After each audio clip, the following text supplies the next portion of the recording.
Welcome to a special edition of OC News. I'm Michael Patterson. And I'm Hiba Berry. OC News is brought to you by the broadcast journalism students here at Cal State Fullerton. For today's show, we are going to take a deeper look into some stories that are impacting many students, like the dangers of vaping and how the marijuana industry is doing a year after its legalization. And we will also take a look into the Keto Diet and what all comes along with it.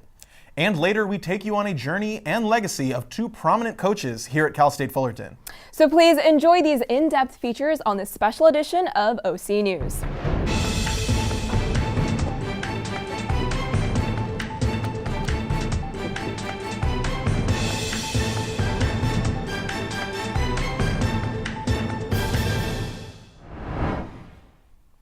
Roughly 10.8 million people in the U.S. are currently using e-cigarettes, and more than half of them are under 35 years old.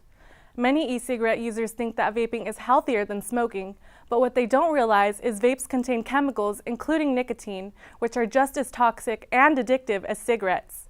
I took an inside look at the health issues vaping can cause.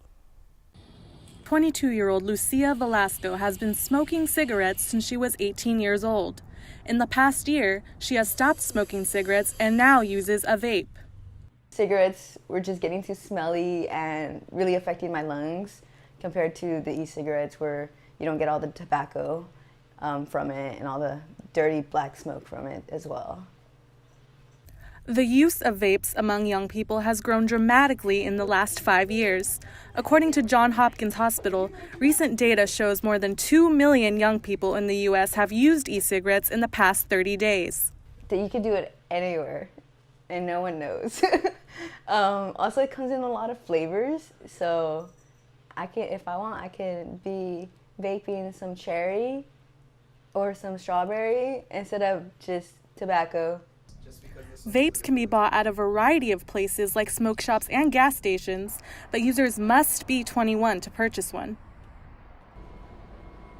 I'm here at Cal State Fullerton in front of the Humanities building where many students come in between classes to take smoke breaks.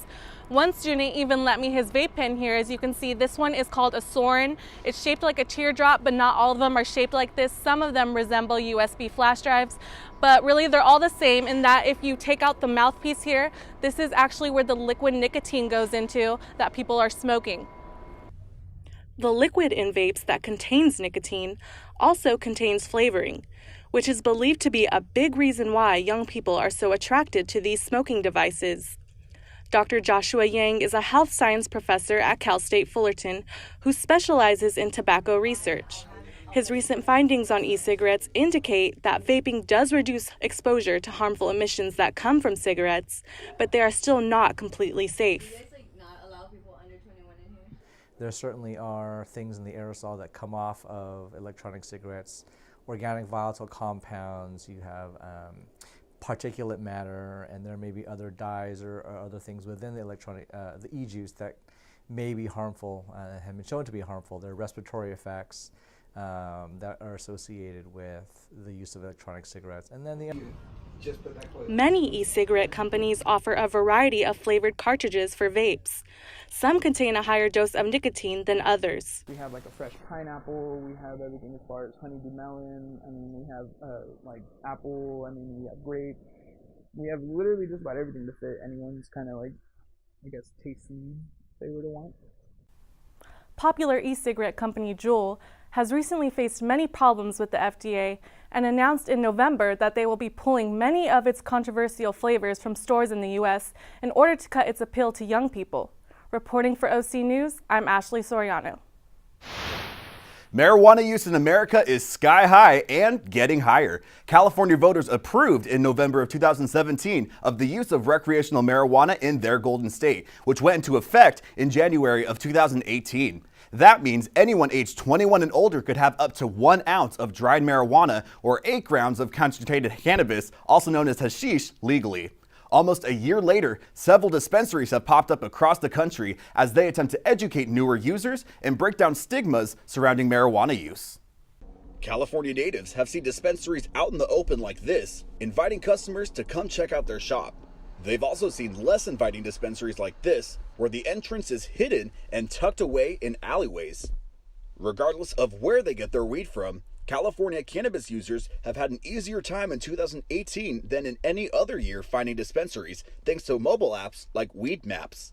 These apps map out the closest dispensaries in an area and let users review and search for locations that have the products they want, making weed consumption easier than ever.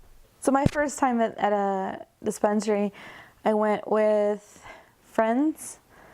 He found the dispensary on Weed Maps. We went there. As a marijuana user for several years, Alba acknowledges being hesitant the first time in a pot shop, but explains the ease of the process once she stepped inside. It was super easy. They make you wait and they ask for an ID. You give them information, just basic information. And then once you're done being processed, they take you to another room and they have all their products laid out with employees inside, and they offer advice or help if you need it when you're choosing. But it's pretty easy. In a release by the Mars survey, at least half of Americans have tried marijuana at least once in their lives, while nearly 55 million admit to currently using it. By the end of 2018, recreational and medical sales of marijuana are estimated to hit between $7.9 to $9.7 billion. This annual number is expected to rise sky high, up to $22 billion by 2022, according to Marijuana Business Daily. This increase is contributed by the surge of a variety of cannabis-infused products being sold at dispensaries, ranging from gummies, to candies, to baked goods, to even beverages. While the physical effects of these products remain the same, the reason of using them fluctuates per user, as more than half admit to using marijuana for relaxation and pain relief, according to a release by the Mars survey. During high school, I developed arthritis from playing football and gout from eating a lot of red meat. Lee says his ability to live with his arthritis and gout was made bearable through his consumption of marijuana. With the arthritis and the gout, it's horrible pain in the foot. I'm not sure if you've ever stepped on glass before, but it kind of feels like that when you're walking. The weed helps you out by, you don't feel anything. It numbs the pain away.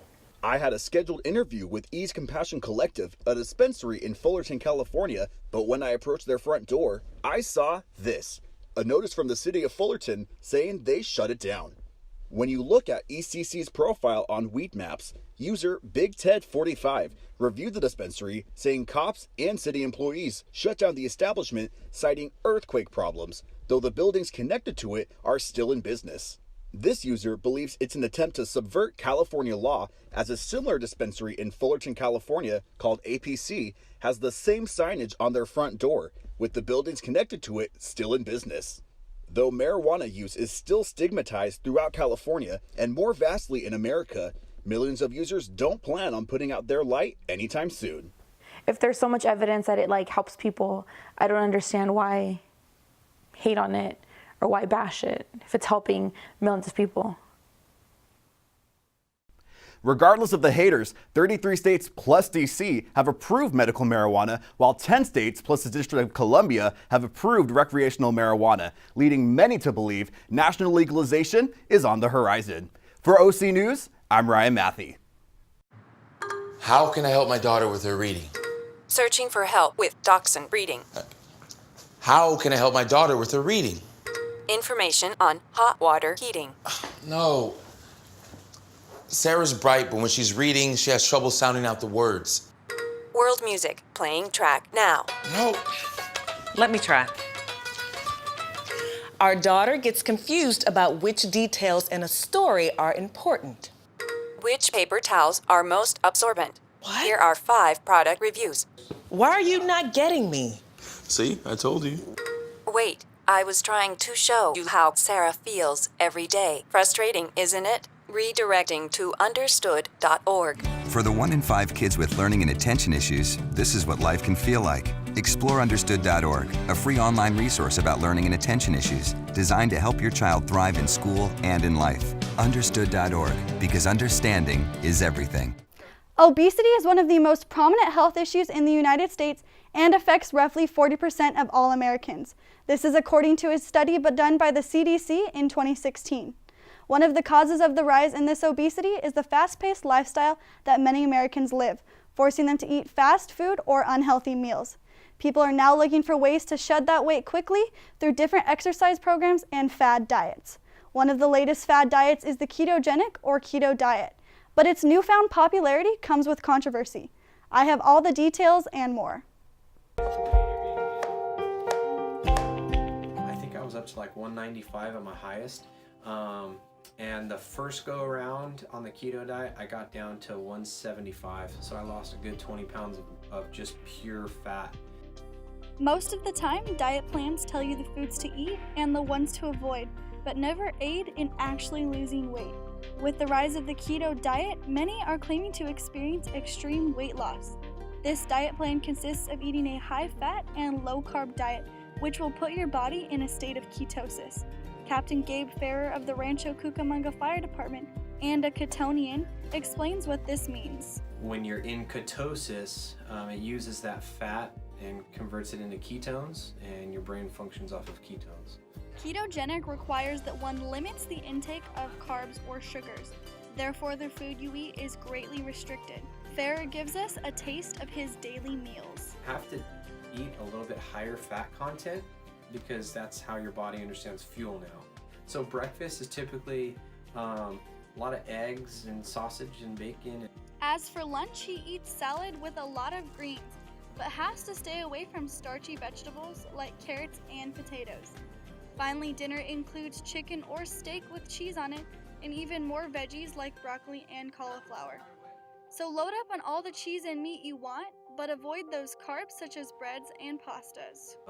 I have more energy, you know. I don't have the afternoon sleepiness or any of that stuff, just because my body has its own fuel source all the time.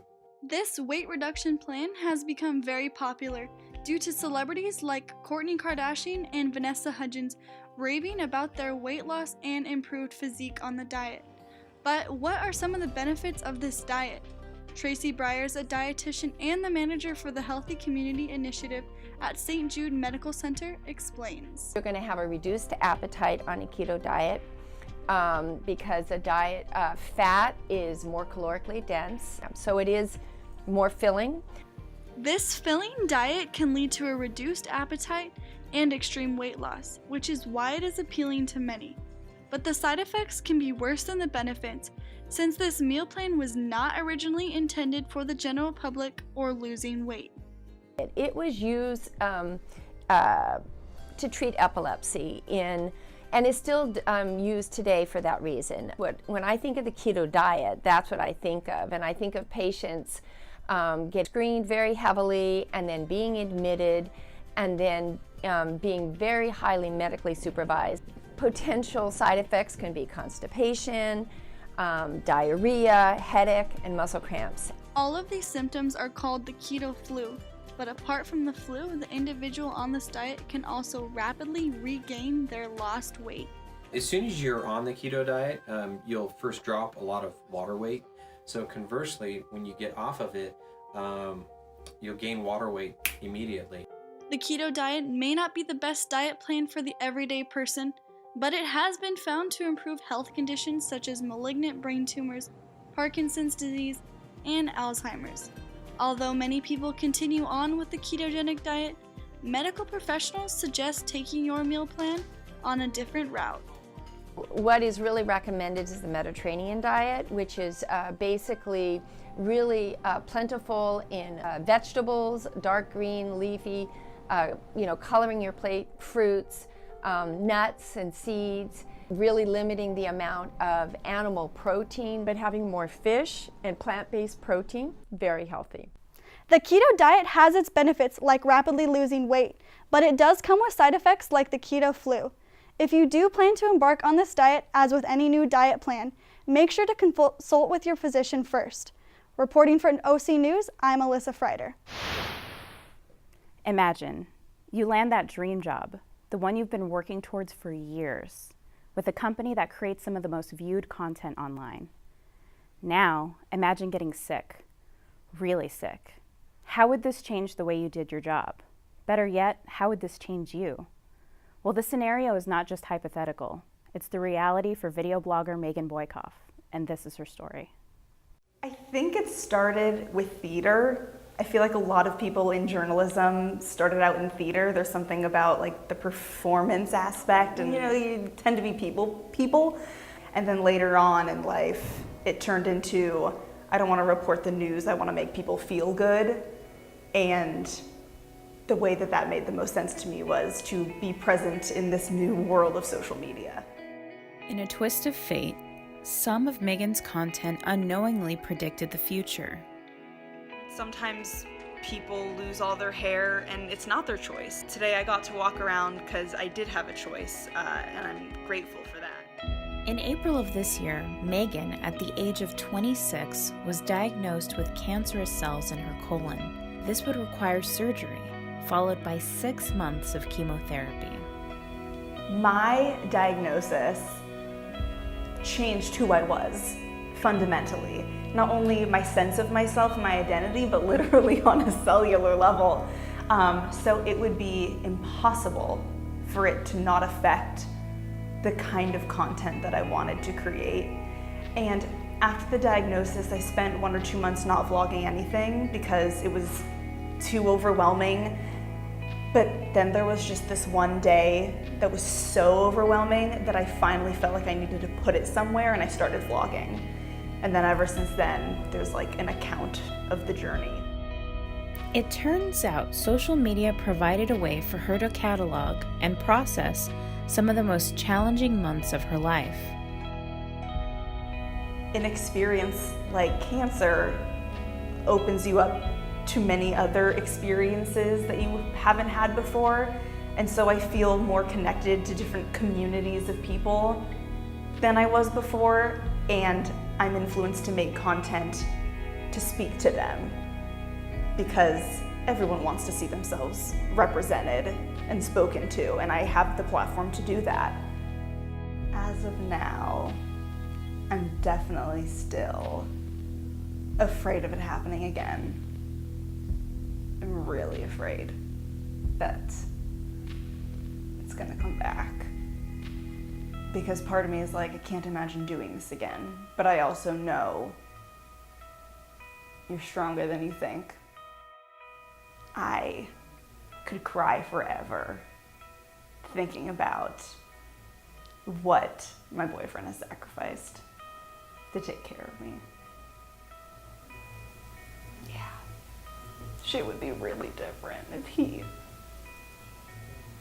didn't give up his life for mine in a lot of ways. So thanks, Jake. If I could reach through time and whisper in my ear 8 months ago, I would tell myself, there's just no point in being fearful of almost anything, really. But I'm working on letting it go because what a pity to go through this and then waste your life being afraid. That's not the point. And we have an update on Megan's condition. Spirits are high as she's finished her last round of chemotherapy. For more on her journey of healing, follow her on Twitter at Megan Boykoff. This has been Tamika Adams reporting for OC News. Hey, look, it's those guys. What's up? What's happening today? Let's do those pearly whites, man. Yeah! The boys, check it out.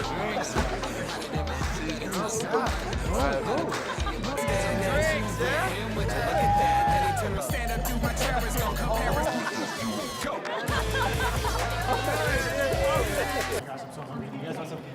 Ooh, cute. Are you good to try? I'm fine. Hey girl, what's up? What's the name? What's good? What's up? How many did you have? I should be fine. You should be. Sir, go and step out of the vehicle for me. Yes, sir. See ya, buddy. Today, Sean's got a hearing. We'll see how it goes. Good luck. So turns out, buzz driving and drunk driving, they're the same thing, and it costs around $10,000. So not worth it. Southern California is full of landmarks. The city of Anaheim is one of those hotbeds for those markers. From the historical moments to modern-day history, the town is full of memories. However, this is the story of arguably the most recognizable spot in the city, Angel Stadium. 40,000 green seats sit empty. The ballpark is waiting the next season of baseball in March. This is Angel Stadium. Just 2 months prior, these same seats sat half full as the Angels finished a disappointing season near the bottom of the division standings. The stadium has seen thrills and despair over the years, but nothing can compare to the uncertainty awaiting its future. First, let's rewind just a little bit to 1961. The city of Anaheim was full of orange groves and strawberry fields. However, in Major League Baseball, a new announcement was taking place that would affect the landscape of the town forever. Perhaps the biggest story to come out of St. Louis for this session of the Major League meetings is the awarding of the Los Angeles franchise in the American League to a group headed by Gene Autry.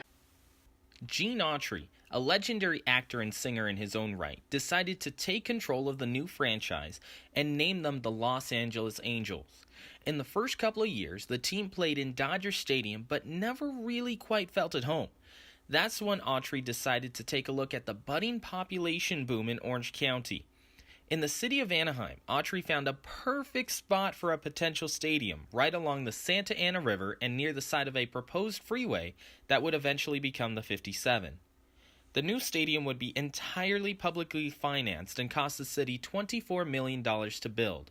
The project broke ground in 1964 and was completed in time for opening day in 1966. I'm old enough to remember when Angel Stadium became a reality. I mean, I was a child, a 5 or 6, but I had a love for sports and baseball.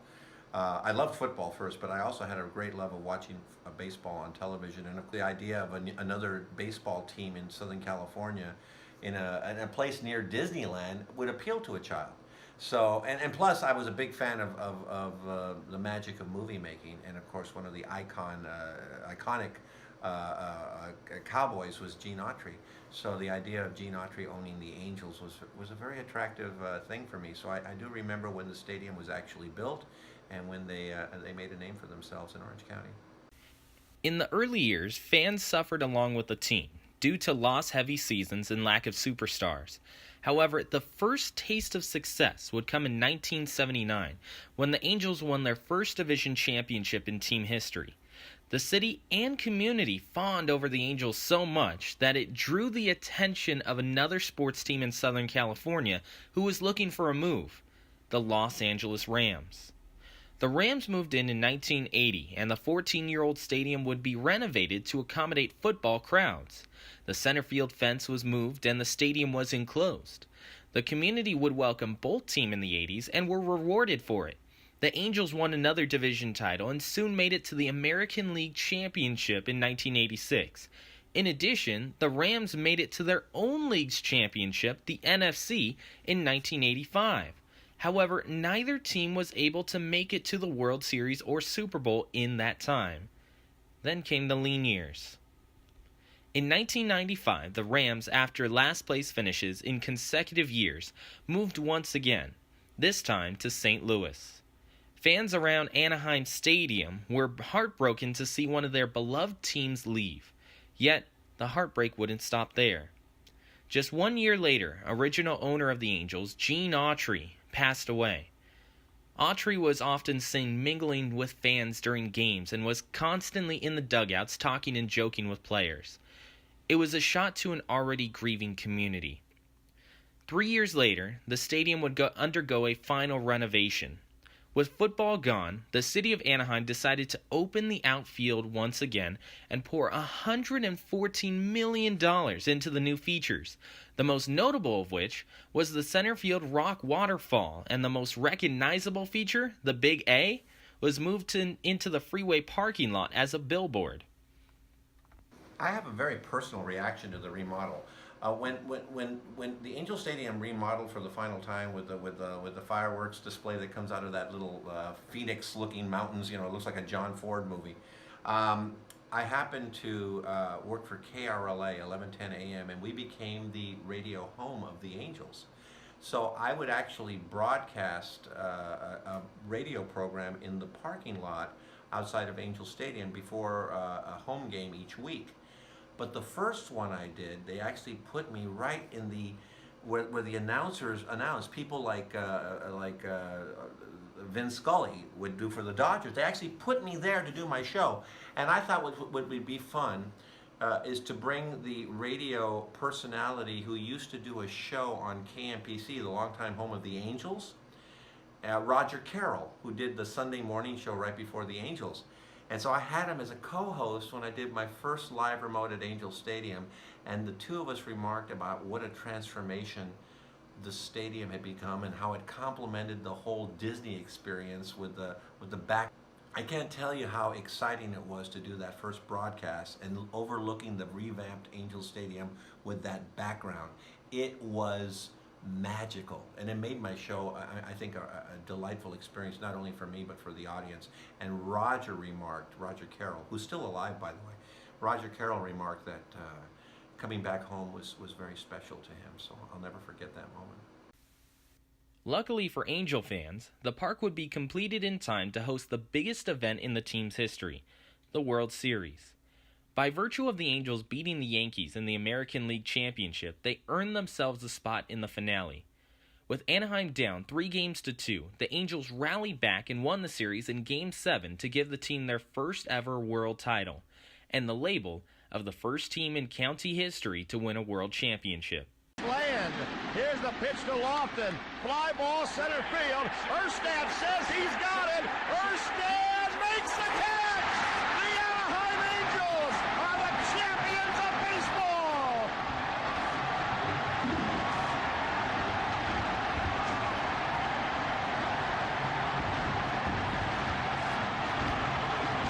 The 42-year wait comes to an end. Just another Halo victory! Over the past 16 years, the community and the ball club have had a terrific relationship. You see, fans love to come to the ballpark, they love to watch their team, whether good or bad, but really, the relationship between the city and the ball club has soured. You see, the team wants a brand new stadium, either somewhere here in Anaheim or in surrounding Orange County. Yet, the city is willing to offer another renovation. That's where that relationship has kind of taken a turn. Now, the problem with that souring relationship is the fact that without another negotiation, the team could be looking at relocating for just the second time in its history. For long-suffering Angel fans, it feels like a dagger to the heart. Boy, how sad would that be for the city of Anaheim and Orange County in general? They have such a devoted fan base. I just can't see it happening. I just can't imagine Angels Stadium going away. That just would be very, very sad. I think they would lose a good portion of their fan base. I think that there's such a devotion to not only the team, but to the stadium. I think it holds a real special place in the heart of fans. So I think it would be a big mistake for them to carry out this idea in the interest of more money or security or box seats or whatever it is that they want to do that'll make it more special. I realize that money always wins out, but for the fans' sake, I hope they stay. For OC News, I'm Ryan Osborne. While the Angels may not have the situation settled yet, fans still have at least 2 more years of seeing their team at the legendary stadium. You may think the only job for an athletics coach is to win games. By that logic, head coach of Titans men's basketball, Dedrick Taylor, is more than a coach. Coach Taylor teaches life lessons that stretch further than the hardwood, mentoring and helping guide student athletes to success on and off the court. In the 2017-18 men's basketball season, head coach Dedrick Taylor led the team to a Big West Tournament championship and a trip to the NCAA tournament for the first time since 2007. After 3 years at Arizona State as associate men's basketball coach, Coach Dedrick Taylor was appointed as the 11th men's basketball head coach in Cal State football history. The Titans have been improving each year. However, for Coach Taylor, coaching is about more than just basketball. He teaches skills on and off the court. I've been coaching 18 years. This is my 5th year as a head coach, going on 6. I've been around the game as far back as I can remember. My dad is a local high school coach and been involved in the game from both women's side and men's side. And so it's just a part of probably my history but more importantly, I just saw the impact that was possible through the game of basketball. You have an opportunity to teach multiple life lessons. This year's team has some new faces and has a bar set pretty high in defending their title as Big West champions, but the future of Titan basketball is in good hands. Freshman guard Wayne Arnold shares a few words. Yeah, he's definitely been a big influence because before I came here, you know, I was kind of like a knucklehead, but he straightened me up, taught me the ways. Well, I think, you know, you have an opportunity to teach life lessons, but you also have an opportunity to teach success, you know, through failure. And so you get a little bit of everything in the sport of basketball, in my opinion. And, you know, as a coach, you're responsible for all of those things. You're not just coaching X's and O's.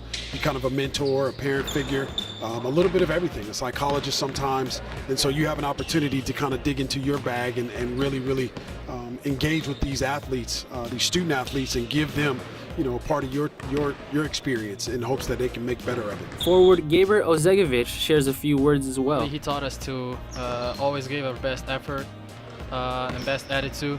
Those are just the main two ones in on the court and off the court. So I mean, that's for sure. Yeah, he did influence me. He gave me a different perspective on life. Just like I said earlier, just give your best effort, best attitude, and everything's gonna be okay.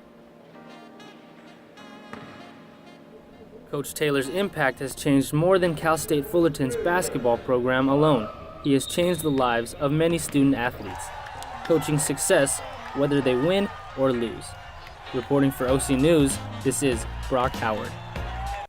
If you want to see Coach Taylor and the Titans live and in action, check out their home schedule on FullertonTitans.com and come out to the games to show some Titan pride. Wishing you a Merry Christmas and a Happy New Year, this is Brock Howard reporting for OC News. It starts during summertime. The cross-country team begins to learn the fundamentals of long-distance running. Throughout the season, they are taught endurance, speed, and form to train their bodies to make it to that extra mile. Let's take a look at the legacy of Coach John Elders and what he has done with Cal State Fullerton's cross-country and track and field teams for over 3 decades. If you were to ask head coach John Elders 31 years ago what he would be doing today, coaching the Fullerton cross-country team would not have been his answer. My plan was to become a high school math teacher. So when I was assistant coaching, I was just doing the coaching for fun, you know, while I was finishing up, you know, my degree and my credential and all that stuff. So I wasn't really thinking of coaching as a potential career. But here we are today, 31 years later, and no head coach has been in charge of their program longer than John Elders. He's been the head coach of the cross-country team since 1984, a career that includes being named Big West Coach of the Year in 2017 and several student athletes earning individual championships.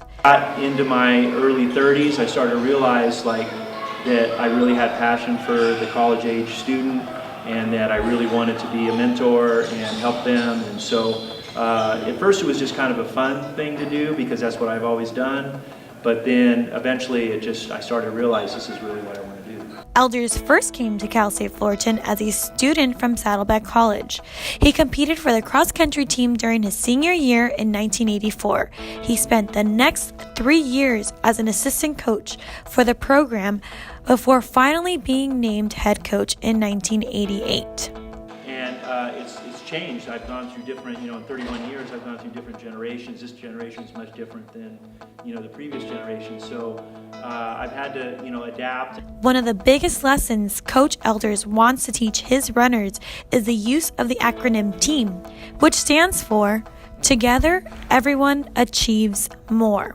It's all about when you commit to something to become great, that comes with a certain level of sacrifice and commitment and dedication and being a part of a team. And so all those things come together to really mold them into better young people. Allowing the student athletes to learn together from a man who has achieved so much in 31 years. From OC News, I'm Amanda Garcia.